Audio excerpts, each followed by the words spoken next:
আসসালামু আলাইকুম, সবাই কেমন আছো? আলহামদুলিল্লাহ আমি ভালো আছি। চলে আসলাম ছোট্ট একটা ভিডিও নিয়ে। শাক ভাজি করব।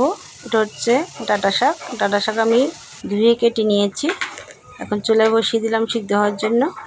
এখানে আমি একটা আলু দিয়েছি কুচি করে, সামান্য লবণ দিয়েছি। লবণ দিলে শাক তাড়াতাড়ি সিদ্ধ হয়ে যায়। এখন আমি একটু নেড়ে চেড়ে দেবো,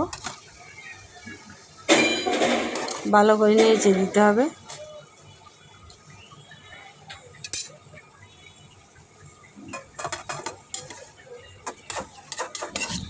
ডাঁটা শাক অনেকে খেতে চায় না, ডাঁটাগুলো নিয়ে আমরা ডাঁটা শাকগুলো ফেলে দিই। ডাঁটা শাকগুলো ফেলে না দিয়ে এভাবে কচি কচি ভালোগুলো বেছে নিয়ে আমরা এভাবে ভাজি করে খেতে পারি। খুবই মজার শাক, আপনারা এইভাবে বাসায় ট্রাই করবেন।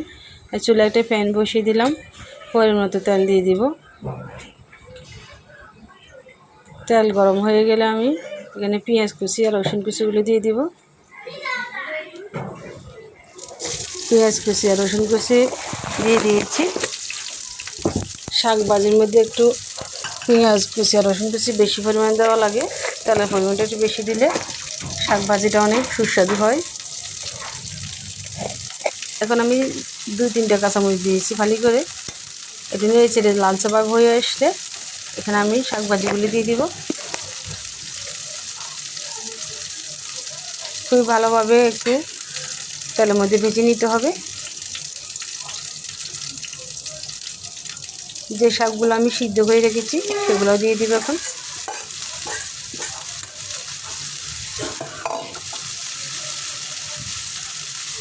শাক দেওয়ার পরে আমি ভালোভাবে নেড়ে চেড়ে দিব।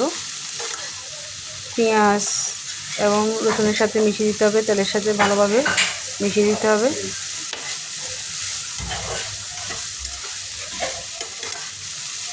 এভাবে শাক ভাজি করলে খুবই মজাদার হয়, আপনারা বাসায় ট্রাই করবেন।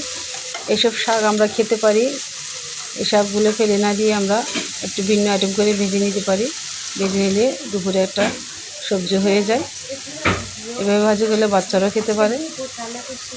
তা আমি যেভাবে ভাজি করেছি সেভাবে আপনারা বাসায় ট্রাই করবেন।